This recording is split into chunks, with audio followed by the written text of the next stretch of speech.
ఇప్పుడు దాకా మనం పేర్ ఆఫ్ హోల్డింగ్ ఎలా కనుక్కోవాలి చూసాం. సో ఇప్పుడు నుంచి what is transfer section 2 subsection. So section 2 subsection 47 what is transfer.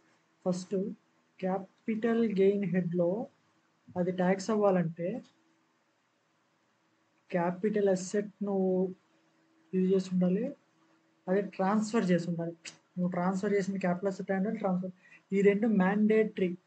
So capital asset ఉంది, ట్రాన్స్ఫర్ చేయలేదు, క్యాపిటల్ గెయిన్ కాదు. ట్రాన్స్ఫర్ చేసావు కానీ క్యాపిటల్ అసెట్ కాదు, క్యాపిటల్ గెయిన్ కాదు. సో రెండు కండిషన్స్ సాటిస్ఫై అయితేనే అది క్యాపిటల్ గెయిన్లో క్యాపిటల్ గెయిన్ హెడ్లో ఛార్జ్ అవుతుంది. Then what is transfer. Capital asset ఏంటి ఆల్రెడీ చూసాం. క్యాపిటల్ అసెట్లో 3 ఉంటాయి, any kind of property whether connected to business or not. Second ఏంటిది FII. నెక్స్ట్ థర్డ్ ఇది ULIPs. Section 10 exemption does not apply. Then what do you mean by transfer? So నీకు capital gain చాప్టర్లో sale అని చెప్పి చెప్పడు, నువ్వు sale చేయాల్సిన అవసరం లేదు, ట్రాన్స్ఫర్ చేసినా సరిపోతుంది. సో క్యాపిటల్ గెయిన్ హెడ్లో broader term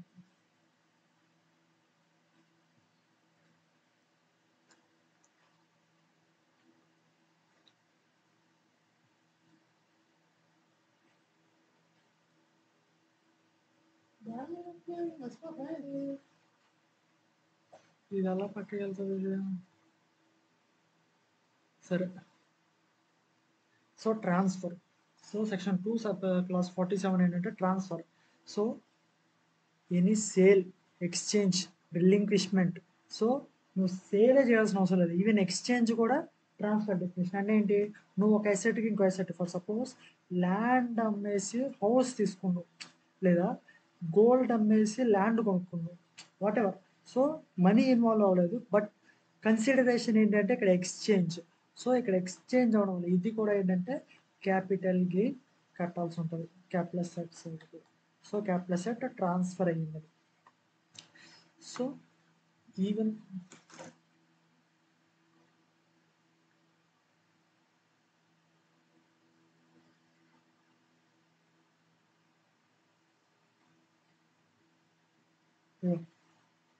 so sale, exchange, relinquishment. Relinquishment అంటే ఏంటంటే ఒక అసెట్ మీద నీకున్న రైట్ను వదులుకోవడం, like redemption of preference shares. ఈ ఎరేజర్ ఇది ఇది ఎలా పోతుంది పక్కగా, నాకు ఈ ఎరేజర్ కావాలి, select చేసుకోలేకపోతుంది.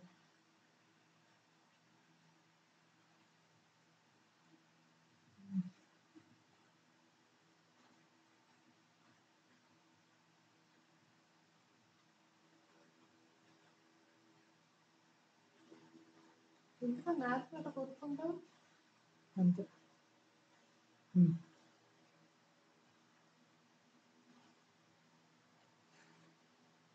Sale, exchange, relinquishment. Relinquishment అంటే ఏంటి, redemption of preference shares. Example అంటే ఏంటి, రిడెంప్షన్ అంటే ఏంటి, నీకు ప్రిఫరెన్స్ షేర్స్ డబ్బులు తీసుకున్నారు, ప్రిఫరెన్స్ ఇచ్చారు, ఒక సర్టెన్ టైం తర్వాత నీ షేర్స్ నీకు, నువ్వు వాళ్ళకి షేర్లు ఇచ్చాలి, నీ డబ్బులు ఇచ్చాలి. సో నీకు అప్పుడు దాకా ఉన్న ప్రిఫరెన్స్ షేర్స్ మీద రైట్ ఇంక మీద ఉండదు. సో ఇక్కడ నువ్వు ఏ ట్రాన్స్ఫర్ చేయలేదు, కానీ నీకున్న రైట్ని నువ్వు వదిలేసుకున్నావు, ఎలాగా, బై వే ఆఫ్ రిడెంప్షన్. 10 ఏళ్ళు టైం చెప్పారు, 10 ఏళ్ళు అయిపోయింది, సో ఇక మీద నీకే పవర్ ఉండదు. So even that also transfer. Extinguishment రెండో ఒకటి, relinquishment, extinguishment. Next compulsory acquisition. For suppose government నీ ల్యాండ్ కంపల్సరీ ఎక్వైర్ చేస్తుంది, ఫర్ సపోజ్ హైవే వేస్తున్నారు, దానికి నీ ల్యాండ్ తీసుకోవచ్చు. So compulsory government will acquire and నీకు కొంచెం అమౌంట్ వస్తుంది. సో అది కూడా నువ్వు ట్రాన్స్ఫర్ కింద ట్రీట్ చేయాలి. నువ్వు నీకు ఇష్టపూర్వకంగా సేల్ చేయకపోయినా సరే, గవర్నమెంట్ కంపల్సరీ అక్విజిషన్ జరిగినా కూడా అది ట్రాన్స్ఫర్, దాని మీద నువ్వు క్యాపిటల్ అయితే కట్టాల్సి ఉంటుంది. నెక్స్ట్ వచ్చేసి conversion of capital asset into stock in trade. అంటే conversion of capital asset into stock in trade. Stock in trade అనేది బిజినెస్లో గూడ్స్. సో మన క్యాపిటల్ అసెట్ని బిజినెస్లోకి మార్చేస్తాం. అంటే ఏంటి, indirectly you are transferring the capital asset. కరెక్టా కదా, indirectly you are transferring the capital asset from you to your business. So that is also transfer. ఈ ట్యాక్స్ ట్రీట్మెంట్ డిఫరెంట్ ఉంటుంది, అది ఎలాగైనా తర్వాత చూద్దాం. నెక్స్ట్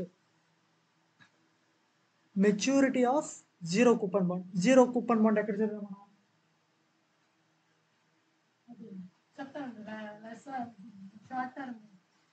షార్ట్ టర్మ్ ఎన్ని అవ్వాలి.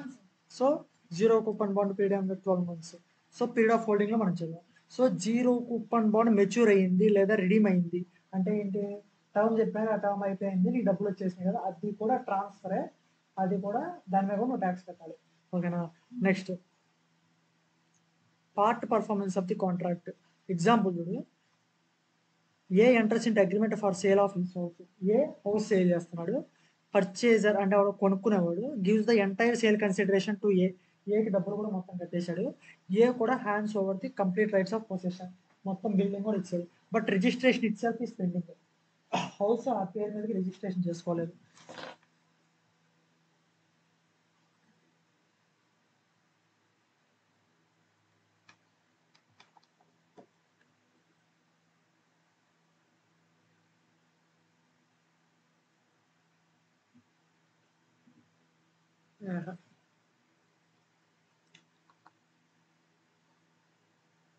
ఓకే,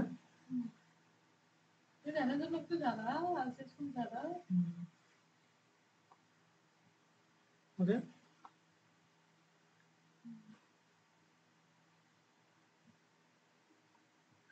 నౌ ఏ ఉన్నాడు మిస్టర్ ఏ, బి ఉన్నాడు. ఏ వచ్చేసి సెల్లరు, వీడు వచ్చేసి buyer.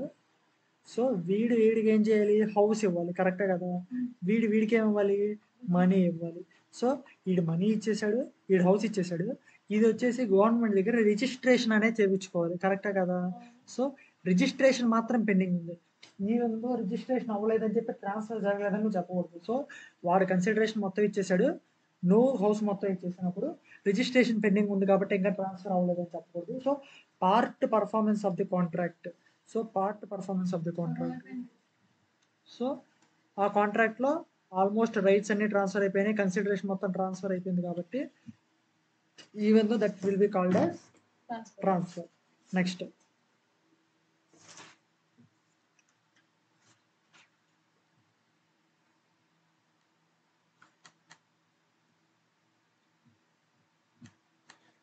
lastly there are certain other types of transactions which they have effect of transferring.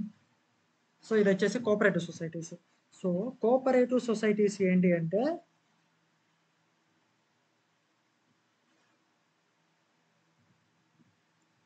Cooperative సొసైటీస్కి ఏంటి అంటే నువ్వు అక్కడ షేర్స్ కొనుక్కున్నావు అంతే. ఆ సొసైటీలో నీకు షేర్స్ ఉన్నాయంటే ఆ కోఆపరేటివ్ సొసైటీలో నీకు బిల్డింగ్ ఉన్నట్టు, నీకు ఒక బిల్డింగ్ ఇస్తావు. నువ్వు షేర్స్ అమ్మేస్తావు అంటే బిల్డింగ్ అమ్మేస్తున్నట్టు. సో అది నీ పేరు మీద ఉండదు, నీ షేర్స్ మాత్రం పేరు మీద ఉంటుంది, బిల్డింగ్ నీ పేరు మీద ఉంటుంది. ఇప్పుడు షేర్స్ నీ మీద, బిల్డింగ్ నీ పేరు మీద లేదు కదా అని చెప్పి నువ్వు ట్రాన్స్ఫర్ చేసేస్తే అంటే ఫర్ సపోజ్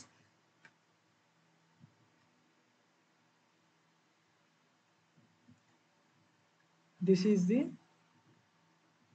కోఆపరేటివ్ సొసైటీ. దీంట్లోనూ షేర్స్ కొనుక్కోవాలి, అప్పుడే ఆ సొసైటీలో నీకు ప్లేస్ ఇస్తారు. ఓకేనా? ఫర్ సపోజ్ నీకు హౌస్ ఇచ్చారు, నువ్వు ఆ హౌస్ ఏం చేసావు? రెంట్కి ఇచ్చుకున్నావు, రెంట్ వాల్యూ వస్తుంది. ఇదే హెడ్లో ఛార్జబుల్ అవుతుంది, ఇన్కమ్ ఫ్రమ్ హౌస్ ప్రాపర్టీలో ఛార్జ్ అవుతుంది. ఫర్ సపోజ్ ఇదే హౌస్ నువ్వు సేల్ చేసేస్తే ఏ హెడ్లోకి వస్తుంది ఇన్కమ్? Capital gains. కానీ ఇక్కడ ఏమవుతుంది? హౌస్ నీ పేరు మీద లేదు, నువ్వు హౌస్ సేల్ చేయవు, నీ దగ్గర ఉన్న షేర్స్ ఉన్నాయి కదా కోఆపరేటివ్ సొసైటీ, అవి సేల్ చేసావంటే ఆటోమేటిక్గా షేర్స్ ఎవరి దగ్గరికి వెళ్తున్నాయో వాడి పేరు మీదగా హౌస్ వెళ్ళిపోతుంది. హౌస్ ఉండేది గవర్నమెంట్ దగ్గర కోఆపరేటివ్ సొసైటీ పేర్లో, ఆ షేర్స్ ఎవరి దగ్గర ఉంటే ఆడి దగ్గర ఆడదన్నట్టు house cooperative society shares. So shares నేను సేల్ చేసేసానంటే హౌస్ కూడా సేల్ అయిపోయినట్టు. సో ఇప్పుడు నాకు ఈ capital gain benefit, capital gain కట్టాలా లేదా? కట్టాలి. కానీ నువ్వు హౌస్ నీ పేరు మీద లేదు కాబట్టి ట్రాన్స్ఫర్ అయి జరగలేదు, నీకు అసెట్ లేదని చెప్పకూడదు, అది చెప్తాను క్లియర్గా. సో నీకున్న రైట్ని నువ్వు ట్రాన్స్ఫర్ చేసేసావు కాబట్టి హౌస్ యూజ్ చేసుకున్నట్టు అది కూడా క్యాపిటల్ అసెట్, అది కూడా ట్రాన్స్ఫర్. అమ్మేసినట్టే, ఆ షేర్స్ ఎవరి దగ్గర ఉంటాయి.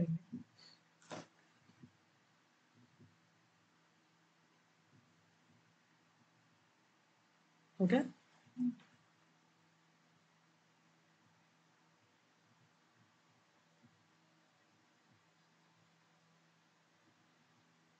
ఇప్పుడు మనం ఏం చూసాం, సెక్షన్ 2 సబ్సెక్షన్ 47, సెక్షన్ 2 క్లాస్ 47 చూసాం. ఓకేనా? ఏంటిది డెఫినేషన్ ఆఫ్ ట్రాన్స్ఫర్. ట్రాన్స్ఫర్ ఏంటిది? Sale, exchange, relinquishment, extinguishment, compulsory acquisition, conversion of capital asset into stock in trade. Conversion of capital asset into stock in trade అనేది మన దగ్గర ఉన్న capital asset stock in trade convert అయిపోతుంది, అంటే capital asset transfer అయిపోతుంది. Next ఏంటిది? Maturity of zero coupon bonds. Next part performance of the contract. Next cooperative societies. ఓకేనా? Last వాడు ఏం చెప్పాడు? There are certain types of transactions which have the effect of transferring the enjoyment of immovable property. Shares దగ్గర అంటే immovable property, house కూడా enjoy చేయొచ్చు నువ్వు. So నువ్వు షేర్స్ సేవ్ చేస్తున్నావు అంటే ఆ హౌస్ లో ఉన్న ఎంజాయ్మెంట్స్ కూడా, రైట్స్ కూడా నీకు పోతాయి. సో అలాంటిది ఏమైనా జరిగినప్పుడు example cooperative society best example. ఓకేనా?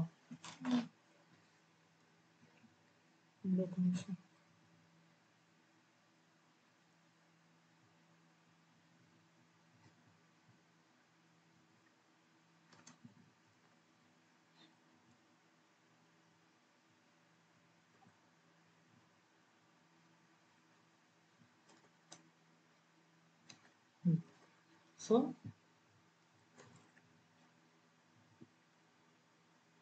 This is the definition of transfer.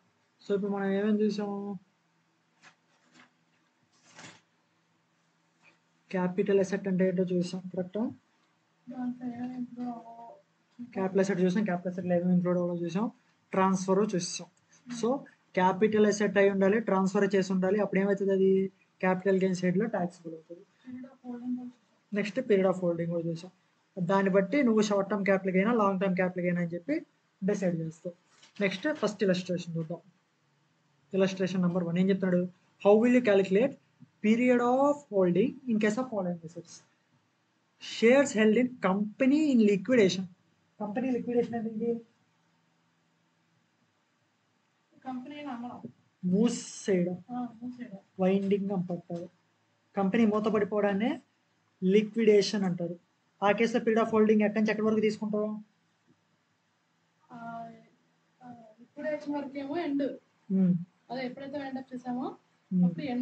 ఆ తర్వాత నుంచి కన్సిడర్ చేయాలి, చేయకూడదు? సో కంపెనీ ఏ రోజైతే లిక్విడేట్ అయిపోతుందో ఆ రోజు వరకే నువ్వు కొన్న దగ్గర నుంచి కంపెనీ లిక్విడేట్ అయ్యే వరకు చూసుకోవాలి, తర్వాత పీరియడ్ ఇగ్నోర్ చేసేయాలి. So shares held in company liquidation, the period after the date on which company goes in to liquidation shall be excluded while calculating the period of holding. ఓకేనా? Therefore, the period of holding shall commence from the date of acquisition. Period of holding ఎప్పుడు start అవుతుంది? From the date of acquisition and end with the date of company goes into liquidation. నువ్వు కొన్న దగ్గర నుంచి company liquidate అయ్యే వరకు నీ period of holding calculate అవుతుంది. సెకండ్ ఏంటి? Bonus shares. Bonus shares period of holding ఎలా క్యాలిక్యులేట్ చేస్తావు? బోనస్ షేర్స్ అంటే ఏంటి? ఫ్రీగా ఇస్తారు. అప్పుడు పీరియడ్ ఆఫ్ హోల్డింగ్ ఎక్కడ కన్సిడర్ చేస్తావు? So date of allotment. So period of holding shall be record from the date of allotment of bonus shares till the end of the transfer, till the date of the transfer. నువ్వు transfer చేసే వరకు నీకు ఎప్పుడైతే వచ్చిందో అప్పటి నుంచి transfer చేసే వరకు. థర్డ్ది flat in a cooperative society. ఈ కేసులో so the period of holding shall be record from the date of allotment of shares. నీకు షేర్స్ ఎప్పుడైతే అలాట్ చేశారో అప్పటి నుంచి షేర్స్ కదా. సో షేర్స్ ఎప్పుడు and end with the date of transfer షేర్స్కి. ఓకేనా? Any transaction whether way of a becoming member acquisition share.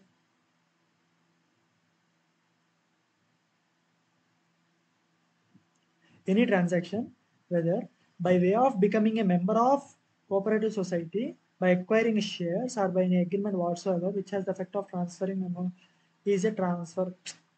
అది చెప్తున్నారు కోఆపరేటివ్ సొసైటీస్లో నువ్వు షేర్స్ ట్రాన్స్ఫర్ చేసేసిన అదే కోఆపరేటివ్ సొసైటీలో మెంబర్ అయినా దాని ద్వారా నీకు ఏదైనా ఇమ్మూవబుల్ ప్రాపర్టీలో ఎంజాయ్మెంట్ రైట్స్ వస్తే అంటే మనం డిస్కస్ చేసింది దాన్ని కూడా ట్రాన్స్ఫర్ అంటారు. అది ఆల్రెడీ చదివాం కదా, అదే ఇక్కడ చెప్తాను మళ్ళీ.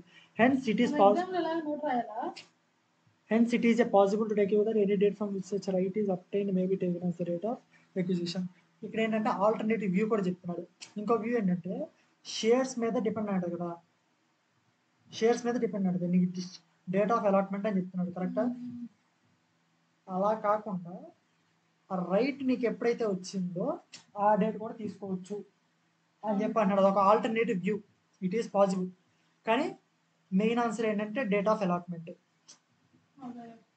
Next scope and air of charging section.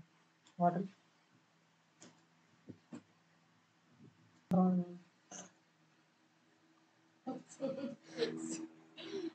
చెప్పు ఒకసారి. మళ్ళీ తర్వాత వెళ్ళినప్పుడు నీకు గుర్తుండదు, మళ్ళీ చెప్తాను. సో